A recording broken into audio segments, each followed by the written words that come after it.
Je ne sais pas si vous connaissez l'expression «les héros ne portent pas toujours de cape». Ici, c'est un peu la situation que l'on va analyser. Encore une fois, il y a une opinion de Bertrand N qui a été partagée sur la première, hein, qu'il a lu lui-même, je crois, sur la première. Elle est d'ailleurs disponible dans l'article qu'on va lire, si vous voulez l'écouter. Qui est extrêmement intéressante parce qu'en Belgique, dernièrement, les experts sont menacés par certaines personnes qui n'aiment pas trop leur présence. Et suite à ça, la question s'est posée parmi les experts, mais au fond, pourquoi on fait ça? Alors certes, ils sauvent des vies, certes, ils aident des gens, mais d'un autre côté, le revers de la médaille, c'est qu'ils ne sont pas forcément mieux rémunérés pour ça, et surtout, on les menace. On va parler tout de suite de l'opinion de Bertrand N, les experts, ces nouveaux gladiateurs. Et il commence directement avec cette fameuse phrase qui, moi, m'a frappé, parce qu'elle est sortie hier. C'est Mark Van Ranst, un des grands virologues de Belgique, qui l'a dit hier, un des virologues d'ailleurs les plus menacés aussi de Belgique. Si ça continue comme ça, vous n'aurez plus aucun expert la prochaine fois. Il faut savoir que Mark Van Ranst est sous protection policière, 24 heures sur 24, à cause de menaces de mort qu'il reçoit constamment. Il est harcelé. C'est assez chaud. C'est le message qu'a fait passer le virologue Mark Van Ranst face à l'hostilité grandissante d'une partie de la population. Mark Van Ranst expliquait qu'il était sous escorte policière, régulièrement l'objet de menaces de harcèlement téléphonique. Il faut dire qu'il est très présent dans les médias et n'hésite pas à se montrer offensif sur les réseaux sociaux. Mais d'autres experts qui conseillent les autorités reçoivent eux aussi des menaces, parfois jusqu'à leur domicile privé. Derrière le cas particulier de Mark Van Ranst, les experts subissent une hostilité grandissante dans l'opinion. Et c'est très grave, hein, d'ailleurs, c'est très très grave. Déjà, c'est très très grave parce qu'on voit un petit peu aussi ce qui se passe sur Internet, c'est-à-dire le fameux harcèlement, hein. C'est pas parce que vous n'êtes pas d'accord avec quelqu'un que forcément il faut le harceler, d'accord? Même si cette personne vous semble vous pourrir la vie, j'ai envie de dire, c'est pas pour autant qu'il faut faire... Enfin, ça m'a toujours semblé étrange. Ça m'a toujours semblé étrange ce comportement de devoir exploser quelqu'un en vraiment lui pourrissant sa vie. C'est quelque chose qui m'a toujours dépassé. Comment en est-on arrivé là? D'abord, il faut souligner que les experts comme Mark Van Ranst ne sont pas des fonctionnaires. Ils ne sont pas issus de l'administration publique du SPF Santé. Ce sont des chercheurs, des médecins, des professeurs que le pouvoir est allé chercher dans l'urgence pour faire face aux conséquences de la première vague. C'est le premier constat. La politique n'a pas voulu ou pas pu compter sur les experts de l'administration. Les Erika Vlich, Mark Van Ranst, Geert Molenberg, Mathias de Watripon ne sont pas des fonctionnaires. C'est d'abord ça le contexte du message de Mark Van Ranst. Si ça continue à être aussi difficile, il est possible que plus grand monde ne réponde à l'invitation du politique. C'est d'ailleurs ce qu'on a déjà pu voir à l'œuvre côté francophone avec les défections de Marius Gilbert ou d'Emmanuel André. Effectivement, il y a deux virologues qui ont démissionné. Emmanuel André, notamment, avait démissionné dans un premier temps. Au moment où il avait démissionné, il avait dit non, mais c'est pour des soucis personnels. Et puis, après une semaine, il avait quand même avoué qu'il en avait marre de la façon dont il est traité par les politiques, mais aussi par une partie de la population qui n'hésitait pas à le critiquer. Or, certains politiciens ont notamment dit, on l'avait parlé lors du clash entre notamment Georges-Louis Boucher et Mark Van Ranst, que justement ces experts sont payés par l'État. Et ce qui n'est pas vrai, parce qu'en fait, ces experts le font bénévolement ou quasiment. Je ne sais pas si on est porte-parole, par exemple, si on n'a pas du coup un bonus ou quoi que ce soit, ce qui serait d'ailleurs tout à fait normal, hein, puisqu'ils le font en plus de leur métier normalement. Mais donc, effectivement, ils ne sont même pas payés par l'État. Donc, vous imaginez, vous faites un métier bénévole, vous faites insulter par des gens, et en plus, vous devez prendre des décisions pour des politiques, et en sachant qu'il y en a une partie qui va aussi continuer à souffler sur les braises de la haine, alors que tout ce que vous faites, c'est essayer de sauver des vies. C'est assez trash. Un État faible. Pourquoi? C'est difficile. Car chez nous, les experts qui conseillent les autorités sont dans une position qu'ils n'auraient jamais dû avoir. Ils ont été appelés en urgence il y a 1 an face à une administration faible, une ligne de commandement éclatée entre région et fédérale, un gouvernement en affaires courantes, une ministre de la Santé en burn-out. Oui, parce que le ministre de la Santé est tombé en burn-out au début de la pandémie. Dans cet état faible, gouverné par un exécutif faible, ils ont plus que sauvé les meubles. Et puis tout d'un coup, à la fin du printemps passé, ils se sont retrouvés au milieu d'une bataille digne du Colisée de Rome. Avec le déconfinement, la faiblesse de l'État s'est transformée en champ de bataille. Les voilà, nos experts, à négocier avec des lobbies et ou des politiques qui parlaient le langage du rapport de force brut. Là où la mauvaise foi est la règle, là où un argument scientifique est une opinion comme une autre. Et cette phrase-là est extrêmement importante, extrêmement importante, parce que effectivement, c'est des lobbies.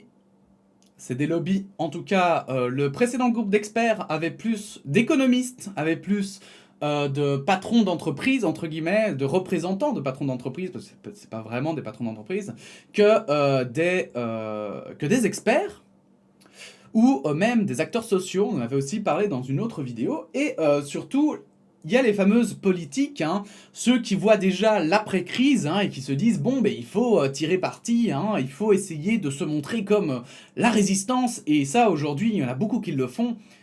Et ça fait des dégâts énormes. Morituri te salutant. En latin, ceux qui vont mourir te saluent. Depuis l'été, c'est ce que disaient les gladiateurs, pour ceux qui ne savent pas. C'est ce qu'on dit, à l'empereur, quand il allait voir les jeux au Colisée, il faisait un geste, il faisait le salut, et puis il disait Morituri te salutant, donc ceux qui vont mourir te saluent. Depuis l'été, on n'est jamais vraiment sorti de cette bataille. Quand aujourd'hui, le GEMS, le groupe d'experts officiel, produit un rapport, les experts savent qu'il ne va pas faire l'objet d'une analyse rationnelle et prudente. Non, il va faire l'objet d'un dépeçage en règle au comité de concertation. Dans cette arène, chaque parti envoie ses gladiateurs. Morituri te salutant, chaque gladiateur fait valoir ses intérêts en suivant le vent changeant de ce qu'il pense être l'état de l'opinion. Tout ceci les a sans doute poussés, nos experts, à se montrer très stricts dans leurs recommandations. Ils ont intégré le fait qu'ils faisaient partie d'une bataille politique, à endosser une armure, à prendre une épée. Eux aussi sont devenus, malgré eux, des gladiateurs. C'est particulièrement le cas de Mark Van Ranst, qui n'a pas hésité à manier le glaive en public. Et en fait, c'est là où il y a beaucoup de gens qui disent « Mais oui, mais les règles sont absurdes. Pourquoi ces experts sont si sévères? Ils sont trop dans leurs chiffres. » Mais c'est pas qu'ils sont trop dans leurs chiffres. C'est parce que quand ils disent « Oui, on ne peut pas rouvrir, par exemple, j'invente, avant juin. » Eh ben, ils savent très bien qu'il y a des politiques qui vont négocier pour mai. Et que donc, si dans leur tête, si dans la tête des experts, ils se disent « On ne peut pas rouvrir avant mai », ils peuvent pas dire on ne peut pas rouvrir avant mai. Parce que si c'est le cas, il y en a qui vont négocier pour ouvrir en avril. Or, en avril, c'est trop tôt. Donc, qu'est-ce qu'ils font? Ils se disent bon, on va dire juin. Comme ça, ils vont négocier, ils vont arriver à mai. Voilà. Donc, est-ce que c'est la faute? Et c'est là où je pose la question, parce qu'il y a beaucoup de gens qui sont en colère. Il y a beaucoup de gens qui sont en colère contre ces experts, qui, soi-disant, sont dans un autre monde, etc. Et personnellement, moi, ça a tendance aussi un peu à m'énerver, parce que ils entrent dans un jeu en fait qui n'est pas le leur, et ils sont justement victimes de ce mauvais côté de la politique. Et du coup, j'aimerais poser la question à ces personnes qui sont si en colère contre ces scientifiques, mais est-ce que c'est légitime d'être en colère contre ces scientifiques alors que vous voyez par exemple des politiciens mais qui s'en foutent complètement de la santé des gens?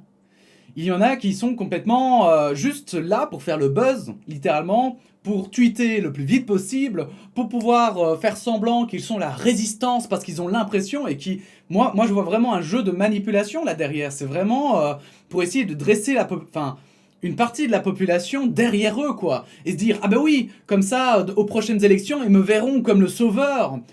Sauf que vous savez, c'est un peu le gars qui arrive après la bataille et qui met le pied comme ça, paf, sur les cadavres et qui fait « Regardez, c'est moi qui ai vaincu !» Alors qu'en fait, il était tout le temps, il était derrière, planqué, derrière, dans les arrière-lignes, quoi, pendant que tous les autres soldats se battaient, quoi. Donc, faut vraiment faire hyper gaffe à pas tomber dans ce piège, parce qu'il y a plein de politiciens qui vont essayer, et honnêtement, c'est tous les partis. C'est vraiment tous les partis. Il y a même pas, je veux dire, c'est même pas... Là, j'ai envie de dire, c'est même pas une question de parti, c'est une question plutôt de politiciens. Il y a des politiciens qui sont restés droits, et par exemple, personnellement, moi, j'ai plutôt des opinions politiques qui se tournent vers la gauche, et pourtant, notre Premier ministre, qui est de droite, je trouve qu'il a plutôt pas mal géré le truc. Vraiment. Je suis assez impressionné, quoi. Mais par contre, la droite francophone, elle a fait n'importe quoi.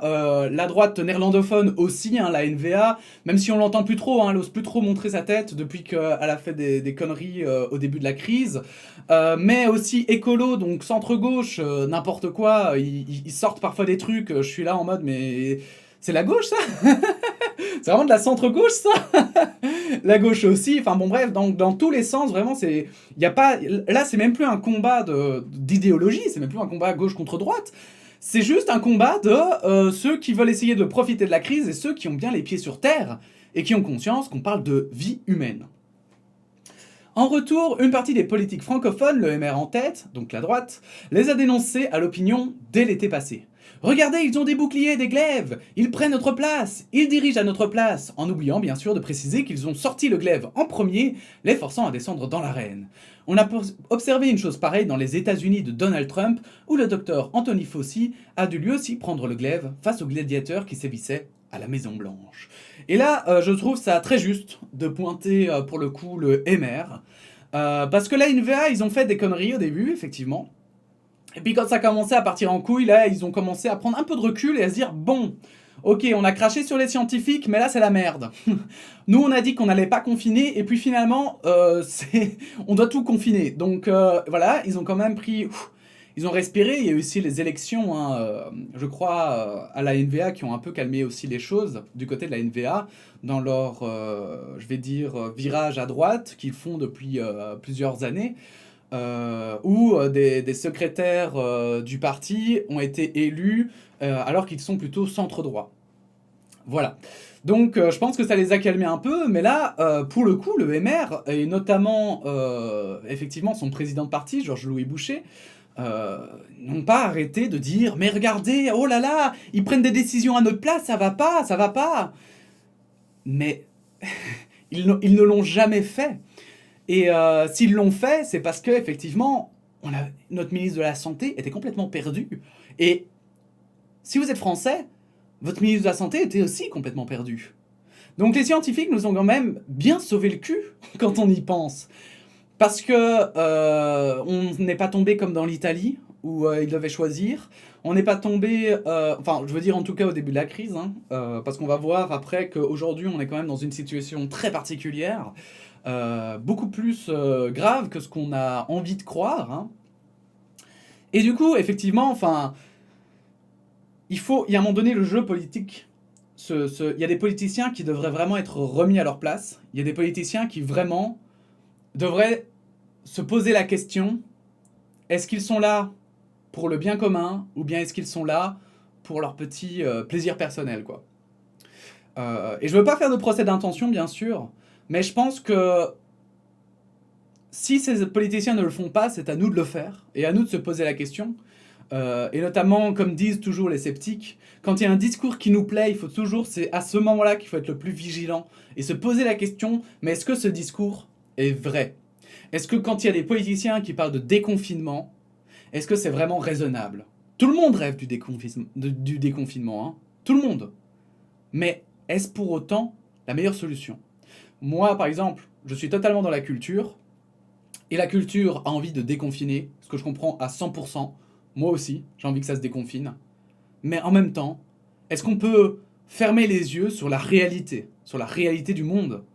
Est-ce qu'on peut se dire, bah non, voilà, on a eu 100 ans, bah c'est un peu comme si en période de guerre, même si j'aime pas trop l'analogie parce que c'est totalement différent, mais c'est un peu comme dans une situation aussi dramatique que la guerre, on se disait, allez hop, la culture, on se rebelle, on s'en fout, hein, l'invasion de notre pays, on s'en fout, on ouvre toutes les salles de théâtre, c'est bon, on s'en fout des bombes, on y va. Mais ça ne marche pas comme ça, le monde a une réalité, on est obligé de l'accepter, qu'on le veuille ou non. Et en fait, c'est à l'État de prendre ses responsabilités. Et plutôt que de vouloir rouvrir à tout prix, moi je trouve qu'il faut se tourner vers, je le répète encore, mais je trouve qu'il faut se tourner plutôt vers l'État, que ce soit en France, que ce soit en Belgique, vers l'État et demander au contraire des aides, qu'il y ait plus d'emprunts, tant pis, même si on doit rembourser sur 10 000 ans, tant pis, parce que là, c'est une question de vie ou de mort du pays. Et c'est pas parce que, justement, c'est pas une question de réouverture, parce que là, on met des vies en danger. Ici, le plus important, c'est surtout que les personnes qui sont confinées puissent subvenir à leurs besoins. Et pour ça, tant pis, il faut emprunter, et il n'y a pas le choix. Il n'y a juste pas le choix. Pour peu, on pourrait presque croire à un plan machiavélique, mais la réalité est sans doute beaucoup moins glorieuse. Cette position anormale d'expert gladiateur est d'abord le résultat de la faiblesse de l'État et de la lâcheté de certains politiques. Et le mot lâcheté est vraiment gentil par rapport à cet État. La lâcheté de ceux qui trouvent dans les experts le moyen idéal de se défausser et de ne pas assumer leurs responsabilités dans cette crise historique. Voilà. C'était l'opinion de Bertrand Haine, et pour le coup, je la trouve vraiment goldée. Je trouve vraiment que c'est une de ses très bonnes opinions. Il y a des moments où, vous savez, je suis un peu plus critique, hein. C'est pour ça que j'adore ses opinions. Mais là, j'avoue que je trouve qu'il tape très juste. Il est totalement juste. C'est lui-même qui avait dit d'ailleurs que le gouvernement était le grand perdant, hein, le grand perdant dans cette pandémie, parce que quoi que fasse le gouvernement belge, en tout cas, il sera perdant. Et on voit, moi je trouve que justement, à l'inverse, on voit Macron qui essaye de tirer parti de cette crise, et en essayant de tirer parti, en essayant de pas trop se mettre les gens à dos, et ben au final, il fait peut-être pire que bien. Il fait peut-être pire que bien, mais bien sûr, évidemment, c'est mon opinion, n'hésitez pas à partager la vôtre en commentaire, n'hésitez pas à liker cette vidéo et à la partager si elle vous a plu, n'hésitez pas à vous abonner, et puis voilà, sur ce... aujourd'hui, ça va être la journée coronavirus, je vous préviens. Donc, à très bientôt pour de nouvelles actualités. Merci à tous, à bientôt, et la bise.